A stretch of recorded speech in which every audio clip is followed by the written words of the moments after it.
Oke, halo semuanya dan selamat datang. Siap buat ngobrolin salah satu keputusan paling gede dalam hidup? Yap, kita bakal ngebahas soal memilih jurusan kuliah. Ini bukan cuma soal 4 tahun ke depan loh, tapi soal gimana kita nentuin arah masa depan kita. Yuk, kita cari jalannya bareng-bareng. Kita mulai dari fakta yang jujur aja agak ngejutin, tapi mungkin juga bikin kamu lega karena ngerasa nggak sendirian. Menurut riset dari Indonesian Career Center Network, 87% mahasiswa itu ngerasa salah jurusan. Angka ini beneran loh. Jadi kalau kamu sekarang lagi cemas, itu wajar banget. Coba lihat angka ini, 87%. Ini bukan cuma angka, ini tuh bisa dibilang krisis. Coba bayangin, dari 10 mahasiswa yang kamu temuin, hampir 9 diantaranya ngerasa kejebak di jalur yang salah. Ini nunjukin betapa pentingnya buat kita siap-siap sebelum mutusin. Nah, makanya kita sebut aja ini krisis salah jurusan. Tapi pertanyaannya, kok bisa sih ini terjadi? Di bagian ini, kita bakal kupas tuntas kenapa ini bisa kejadian. Dan yang paling penting, gimana caranya biar kamu bisa menghindarinya. Masalahnya tuh lebih dalam dari sekedar, bosen nih sama mata kuliahnya.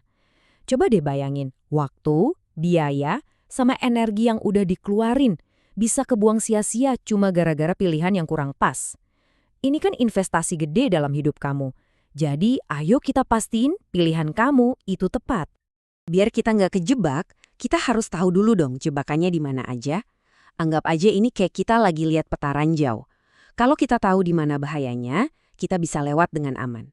Yuk kita lihat kesalahan-kesalahan paling umum yang harus banget kamu hindari.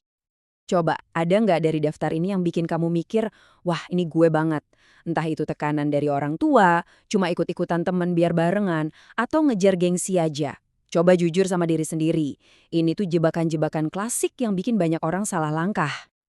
Oke, cukup galaunya. Sekarang waktunya kita ambil alih kendali. Aku bakal bagiin 3 langkah praktis yang bisa ngasih kamu kekuatan buat milih jurusan dengan lebih percaya diri. Ini dia peta jalan kamu. Pertama, kenali diri. Kedua, riset mendalam. Dan ketiga, rancang masa depan. Kelihatannya simpel ya, tapi 3 langkah ini beneran jadi pondasi buat keputusan gede ini. Yuk kita bedah satu persatu. Langkah pertama, ini semua tentang kenal sama diri kamu sendiri. Bener-bener dalam.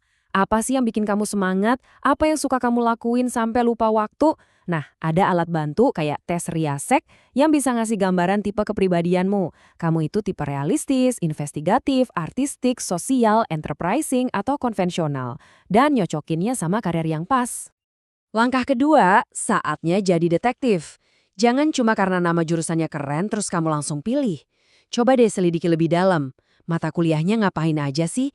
Banyakan teori apa praktek? Dosennya siapa aja? Informasi itu senjata paling ampuh buat kamu. Nah, sekarang kita main jadi visioner yuk. Coba pejamkan mata sejenak, bayangin diri kamu 10 tahun lagi. Kamu lagi ngapain? Kamu ada di mana? Kalau udah kebayang, sekarang tanya sama diri kamu. Jurusan yang lagi kamu pertimbangin ini bisa nggak ngebawa kamu ke sana? Oke, kita udah tahu caranya milih. Sekarang yuk kita lihat pilihannya apa aja. Dunia ini kan terus berubah ya.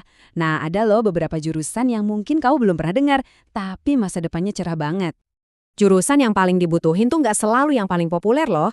Contohnya, lihat deh sains data. Di zaman sekarang, semua perusahaan butuh penerjemah data buat ngambil keputusan penting. Dengan estimasi gaji awal yang lumayan banget, milih jalur yang beda dari yang lain bisa jadi keuntungan terbesar kamu. Nah, kita udah di penghujung pembahasan nih. Setelah semua informasi tadi, ada satu hal yang paling penting buat diingat. Kekuatan terbesar itu ada di dalam diri kamu sendiri untuk nentuin masa depanmu. Kutipan ini dalam banget ya. Ini benar-benar ngingetin kita kalau kamu itu kapten dari kapalmu sendiri. Jangan cuma ikut-ikutan arus, jadilah orang yang bisa baca peta, bikin rencana, dan berlayar ke tujuanmu sendiri. Jadi, intinya gini. Semua informasi yang udah kita bahas ini adalah kunci. Kunci buat ngebuka pintu dari yang tadinya bingung jadi jelas. Dari yang tadinya ragu jadi yakin. Dan sekarang kuncinya ada di tangan kamu. Pertanyaan terakhir ini khusus buat kamu.